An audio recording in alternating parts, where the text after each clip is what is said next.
Well, hello everybody. My name is Lesley Curwen. I'm the presenter or the host of Business Daily on BBC World Service Radio, and it is a huge pleasure to be here.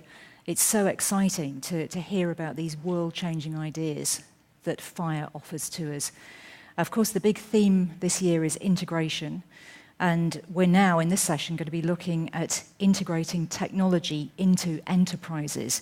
And we've got two amazingly good speakers to talk about this. We've got John Hagel, who is the director and co-chairman of the Deloitte Centre for the Edge, and Eric Openshaw, who is vice chairman and US technology leader at Deloitte and global technology sector leader. So we're going to talk about integrating talent into the enterprise with Eric and integrating technology into the enterprise with John. And John, let me start off with you. You're talking here about the title of your section is Making the Invisible Visible. How's that? Well, I think one of the interesting aspects of some of these new technologies that are coming into play, particularly social software and cloud and big data, mobility, is that you have for the first time an opportunity to make elements of your enterprise visible to you that were previously invisible. By being able to look at patterns of interactions and tying them back to operating performance metrics, you can start to identify forms of interaction which drive high performance, those which drive low performance. One of the interesting experiences we had was we applied some of these technologies within Deloitte. It was a risky business. We were using ourselves as guinea pigs, but we looked at, in Deloitte, Australia, we took 3 years' worth of data of all the interactions measured by telephone calls, email, social software usage, and mapped out the patterns of interaction and tied them to key operating metrics that matter to a professional service firm: revenue per consultant, win rates on new bids, turnover of consultants. And what we found was something quite surprising. It turned out for many years, the leadership in Deloitte Australia had been focusing on promoting tightly integrated teams and teams that persisted over long periods of time. Well, it turned out those teams were actually low-performing teams when you tied them back to the operating metrics. And the teams that were high-performing were teams that had a reasonable amount of integration, activity, interaction within the team, but who were much more connected to the rest of the firm and actively drawing on the resources of the rest of the firm. It shifted the focus entirely of what's important in terms of interaction patterns and shifted the management approach in terms of promoting certain kinds of teams versus other kinds of teams. And for the first time, we're able now to tie that back to operating metrics. So making the invisible visible, those interactions which previously we knew through stories and anecdotes, but now we have large databases of interactions that we can tie to operating metrics, and it's a pretty exciting opportunity. So maybe just worth noting on that, as a result of the case study work in Australia, this past October, we elected to take that same social software tool globally, and so it now enables all of Deloitte, 170,000 plus people. So Eric Openshaw, you're looking more particularly at integrating talent into the enterprise. Now, surely the talent's there. How do you do that? What's the point of that? Well, I think that it's really a two-part equation here, and obviously enterprises have employees, so that part's solved. However, to John's point about how effectively they interoperate is a big part of the equation. But really what we're talking about here is how do you get passionate knowledge workers outside of the enterprise to engage with you inside of the enterprise. And as we've discussed before, so many of the passionate knowledge workers on this planet, some 2/3, aren't employed by large enterprises. They're in very small organizations and or self-employed. And for large organizations to be able to tap into that would be a remarkable resource. Well, with the tools we have today, like social media and cloud computing for collaboration, we can now begin to pull individuals from outside our enterprise into the enterprise. And some will say, well, that's just the old contractor model, Eric. Got that, been doing that for 1,000 years. And while that might be true in an abstract sense of a one transaction or one-off, what we're talking about here is really creating an environment where there is an ecosystem, a mentoring system, a learning system, which is what really propels passionate knowledge workers, so that they want to hover around an enterprise even if they're not currently working on an assignment, because they know they can go back there for education, learning, collaboration, and the like. Have you been trying this out? Have you got any examples? Absolutely. Well, I think most of the people in this room will be familiar with examples like the SAP Developer Network, which have been doing this for a while with outstanding results. But here again, that happens to be just one part of the equation that we see evolving, which is a two-way street of I can learn something directly, I can work on a problem directly. But there's not really a broad-based, how do you distribute the learnings to everyone and float everyone's boat up in the harbor. And now what we think here with this opportunity going forward is where we'll evolve to is that there'll actually be coordinated education programs. So again, with Deloitte, we've been trying to play with this.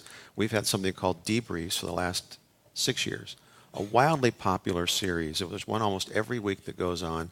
Multi-thousands of people dial into these webinars to get education on interesting, late and great topics. But we've never actually done, and we're going to be doing now, is taking the debrief series, which gets thousands of participants each week, typically different participants depending on the topic, and beginning to integrate that into an ongoing communication stream using social media so that we can constantly update the entire population on what's going on.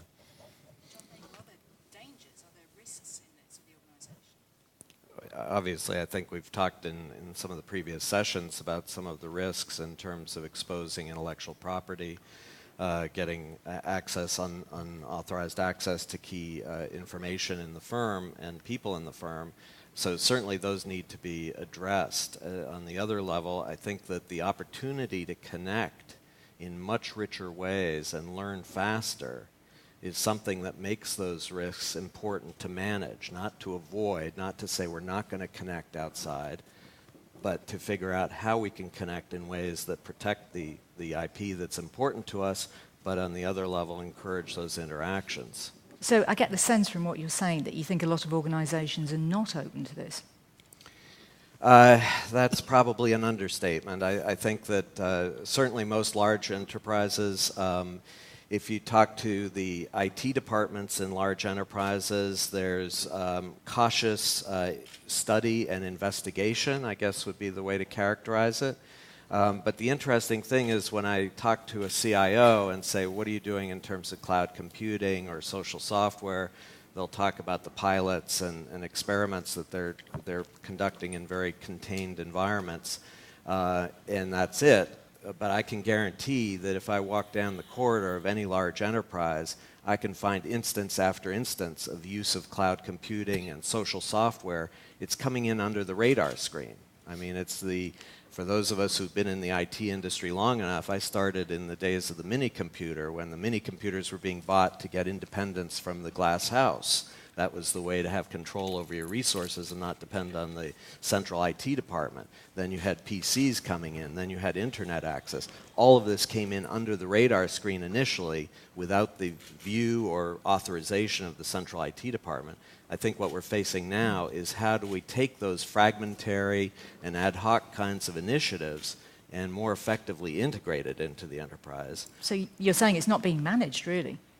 Well, there's again, I think it's a very risk-averse management that's going on. I think there's a sense that this is important, but huge fear around the downside and the risks associated with it. So at least from my perspective, moving much too cautiously relative to the performance impact that these technologies can have. Eric, when we were talking about this earlier, you took out your mobile phone, your smartphone, and said it's all about this. That's what's changing. Well, we've in the past FiRe conferences talked a lot about bring your own device and this phenomena that's transforming IT and how IT has to respond. But really, it's bring your own device, but it's bring your own tool set. And the fact of the matter is, a younger workforce is bringing Facebook. They're bringing Twitter. They're bringing a lot of tools that the IT department would rather not have to deal with if they didn't. If they had their druthers, but they do. And so what we're trying to work on now, and there's very few organizations that are more risk averse than mine. I mean, we are considered the protectors, the defenders of the capital markets. We deal with a lot of private information that has a significant ripple effect in the markets. And so we have to move rather cautiously, but we are moving forward. And what we're finding is that robust education is a big part of the solution to this in terms of adoption. We actually we had a very large meeting 3 weeks ago of the practice that I'm nominally at least responsible for in Deloitte. We had about 500 people into Dallas, Texas. And we actually invited a client, a very, very large client, to come in and allow us to do a social media-driven, crowdsourced strategy for a component of their business using Twitter and other feed streams, which you'd say, oh my, how can you do that? Well, we started with the definition of non-attribution, nothing embarrassing, and it turned out we got incredibly good results. The client was thrilled, but even more importantly, that was an isolated incident over 3 days, 3 weeks ago. But the Twitter feeds continue to pour in as people are driving to work or having a cup of coffee or watching TV. And I said, I got one more idea for that client. And in comes the hashtag associated with that client project and the next great idea. So it is manageable. And there's a lot of enthusiasm for this. And I think if Deloitte can get its head wrapped around this, most organizations should be able to. I think at one level, perhaps even the title of this segment needs some refinement. It's described as integrating technology into the enterprise. I'd like to suggest it's integrating the enterprise into technology. That these technology platforms are emerging, in many cases in public spaces. You look at cloud computing, a lot of the social network platforms, they are above and beyond an individual enterprise. It's how do you connect into those platforms in ways that at one level manage the risk, but at another level help you to connect into all the resources and value that's available outside the enterprise. And not just, I think one of the issues is that we often talk about crowdsourcing, and it's kind of a transactional, I want some suggestions, I go out and solicit some ideas. That's an important and valuable form of connecting out beyond the enterprise. But there's another piece, which is being able to manage extended business processes that include a much broader range of participants than we traditionally have been able to accommodate. It requires a very different kind of IT architecture. It's something that we describe as an outside-in architecture.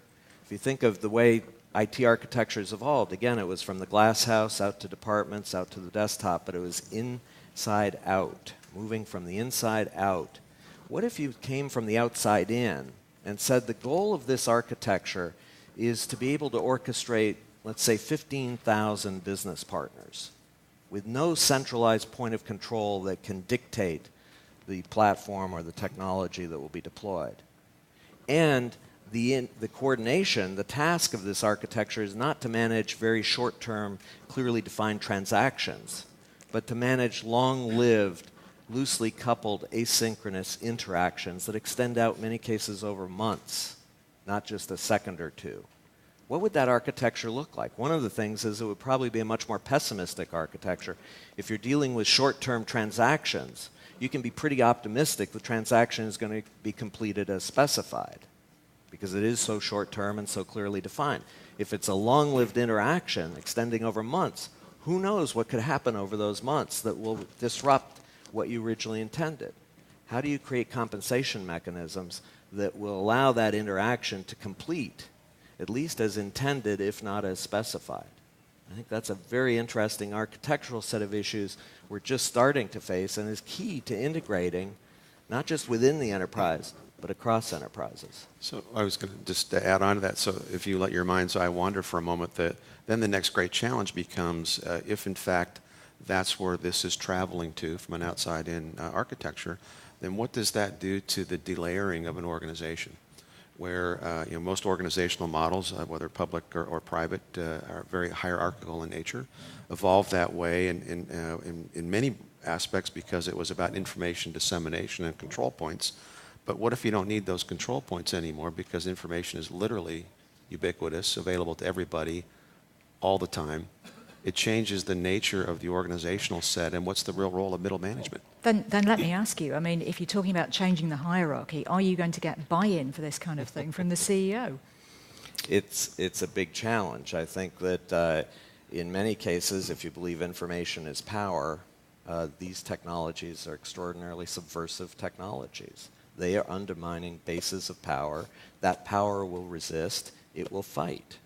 And so the question is, how do you engage and create a motivation? And from our perspective, one of the key ways to do this is to tie it to metrics that matter to different parts of the organization. So at the senior level of a company, the key metrics that matter are financial metrics. So can you tie the deployment of these technologies to some high-level financial pain point or priority that the company has? Then take it down to the mid-level management. Mid-level management isn't measured largely on financial metrics. They're measured on operating metrics. So again, to take this more concretely, if you take the financial metric, you want to grow more rapidly, more rapid revenue growth, the operating metric may be customer churn rate. The problem in terms of more rapid growth is you're churning customers at too rapid a rate. And then drill down to the front-level metrics and say, well, why is that churn occurring? Well, it may be that the frontline call center operators aren't effectively responding to the questions that customers have, and the customers are dissatisfied and leaving. So now you have a target that says, okay, what if I could use social software, as an example, to more effectively support those call center operators in doing their frontline job? Now you have the frontline operators really interested because they're being measured on their performance at that level. You have the mid-level management very interested. And you get the financial metrics at the senior level management that gets attention there. So now you can start to deploy. And I think one of the interesting things by taking it down to that level of metric is you can start to measure improvement daily, weekly. You don't have to wait till the end of the year to see if there were results.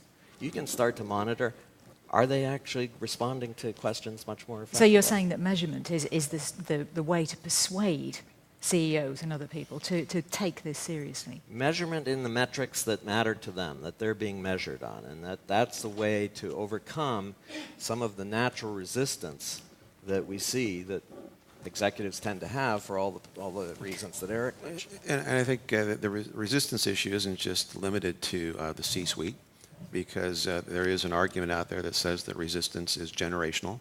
One of our speakers earlier said, well, who doesn't have a child that isn't on Twitter and Facebook? And that's true.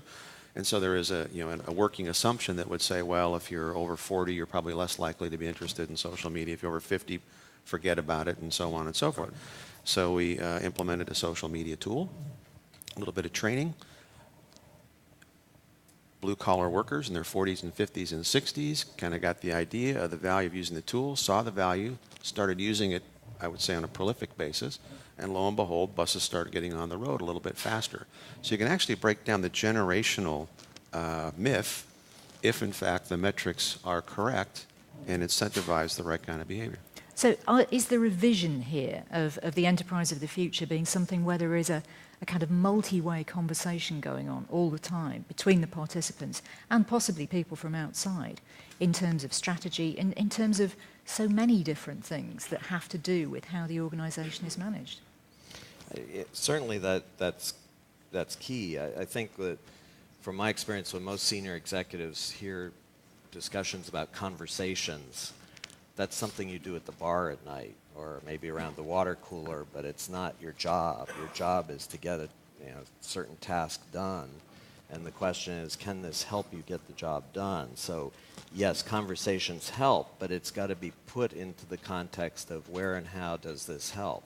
I think one of the issues we find in terms of resistance, Eric's right, that a lot of the resistance is not necessarily from the senior executives, it's also from the front line. Because many people, particularly on the social software front, when they see this being deployed, they say, oh my God, one more thing I have to do. I have to engage in conversations on top of all the things I got on my desk already. Now I got to have some conversations. And it could be distracting. Could be hugely distracting, yeah. Absolutely. And so the question is, can you make the case that this is actually going to help you get the job done faster, better, and be very tangible about where and how that helps? And then you get the example of the maintenance yard where these old guys, and they were older and guys, embracing this social software saying, this is great. It's addressing a headache. So if you go and speak to an organization about trying to bring in some of these ideas, How do you tempt them into it? I mean, do you give them that kind of example where you say that even the most unlikely people can be brought into this sort of conversation? Absolutely. So in visiting with a very, very large technology company that has essentially morphed into becoming mostly a software company today, had a discussion with the CFO and the COO about social media because they've been hearing a lot about it. They've been relatively resistant to it, haven't had a formal program for it, and asked the question, so what's in it for us? Besides, and I will say when I said they weren't interested, on the marketing and sales front, they've got it nailed. That's, yesterday's news, and thanks very much. But our working hypothesis has been that the real opportunity here is the 80% is in operations and HR and talent. And they said, well, Eric, what would be an example? I said, let's think about what drives the costs in a software company for a minute. A big part of it is break fix, time to resolution, whether it's a software bug in development or a software bug in terms of the customer service department, but the time it takes to get that software running and the hours expended to get that software rerunning are the big drivers of cost in a software business. And if you can materially reduce that, and then I brought the example of the bus company, they went, well, if a bus company can do it, we can probably figure it out. And so they'll launch on a campaign to do this. One way to get into this is I find that it's often surprising to executives how much of the time of their headcount is being spent on exception handling. Things that get thrown out of the routine automated processes and get handed off to somebody, an exception that needs to get handled. It typically requires a group of people to come together, often not identified in advance. You have to figure out who needs to get involved. You need to bring them together. You need to get some data and some analytics, and you need to resolve the exception, and typically in a very short time frame, 24 hours, maybe 48 hours. It's not a 3-month process. That's done today hugely inefficiently, and yet by our estimates, in most functions of a large enterprise, if you look at where headcount's actually spending their time, 60 to 70% of that headcount time is being spent on exception handling, a hugely inefficient activity. If you can make the case that these kinds of new technologies can help you address those exceptions, handle them much more efficiently, number one, it's got a short-term benefit, but number two, back to making the invisible visible. Most companies don't know what exceptions are being handled because they're being handled manually. They're getting handed off and they're being done and then they disappear. Now you can start to do pattern recognition around the exception handling. It turns out in some cases those exceptions are truly one-off. They're never going to happen again. It was a unique convergence of circumstance. Job done. Get it behind us. In other cases, those exceptions are actually happening with increasing frequency because now there's a new set of unmet needs that have emerged in the marketplace or new capabilities that go above and beyond the rules and policies of the automated processes that were defined. So if you can start to do that pattern recognition and see now there's a set of exceptions that are much more frequent, opportunity to step back and rethink the product design, the process design, some aspect of the business to create an innovation initiative to address an unmet need that these exceptions are indicating. So you're looking really at, again, making the invisible visible. You're talking about looking at the patterns that are there, yes, and picking up on them, using the technology. Often what we're finding is that while certainly the data is extremely important and valuable to a company, the metadata, the data about the data, is much more interesting and valuable. And doing the pattern recognition, if you can make that visible, is extraordinarily powerful. Do you think there are some companies maybe in some sectors that are more open to the kind of changes you're talking about? Do you think the media sector is more open to it, perhaps? I don't think we've done an absolute stratification by the 22 or so industries that we pay attention to as to who's most and least likely. I think it's more about can you present a creative business case and a situational analysis around how this applies. Certainly media companies, I think, generally are more receptive to these kinds of tools than perhaps a few others. But I don't know that we have any hard data on that. Do you, John? No, certainly I'm not convinced that that there's a clear segmentation by vertical market.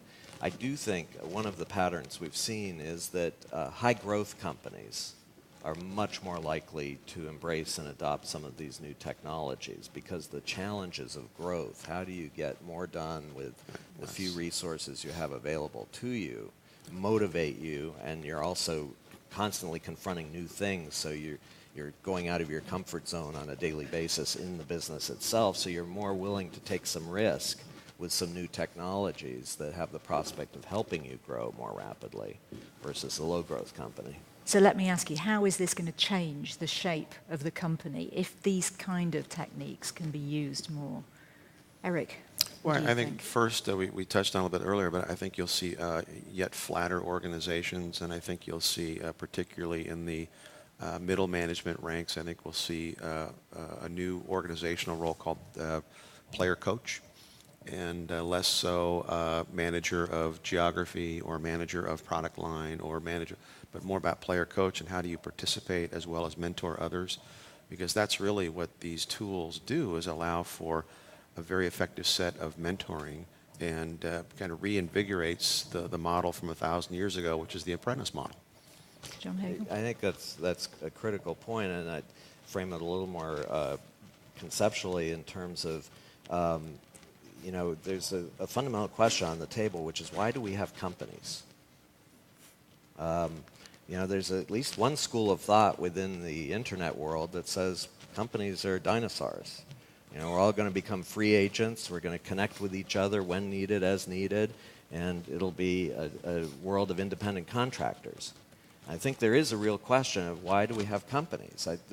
Somebody won the Nobel Prize back in 1930s, well, wrote the essay that won the Nobel Prize in 1937, Ronald Coase, who answered the question very crisply. He said, we have companies because we can coordinate activity much more effectively and efficiently within a company than if we have to coordinate across independent entities. Now, that was very true and very profound at the time, and I think described why companies grew to such a large scale. I think with the internet and the whole set of technologies we've been talking about, cloud, social, etc., that coordination cost is going down dramatically across enterprises. We can coordinate things that we could never have thought of 10, 20, 30 years ago. So the question then gets put on the table, well, if it's not coordination costs, what is it? Why are we keep staying in companies? And I think the answer, although we're in transition, I don't think it's the answer today, but I think the answer will need to be that we come together in companies because we're going to learn faster as part of that company than we ever could on our own or with any other company. And so it's all about developing talent that's going to drive the proposition of why you should join this company. And in that context, I'll just say that from my experience, when I talk about developing talent with most executives, the conversation immediately shifts to, training programs. What training programs at which point in their career, and what should the curriculum be? I think the real opportunity is talent development on the job in the day-to-day work environment. And the big innovation opportunity for all the tech companies is if we took talent development seriously on the job, day-to-day, how would we redesign the work environment in order to accelerate talent development on the job, day-to-day?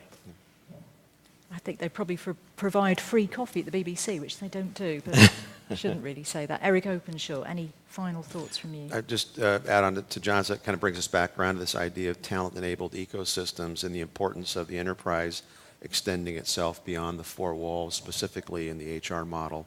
How do you keep those highly motivated individuals wanting to be around you all the time, even if they're not on your payroll officially? Okay. So I want all of you to give a really big thank you now to John Hagel, Director and Co-Chairman of the Deloitte Centre for the Edge, and Eric Openshaw, Vice Chairman and US Technology Leader at Deloitte. Thanks very much indeed. Thanks, gentlemen.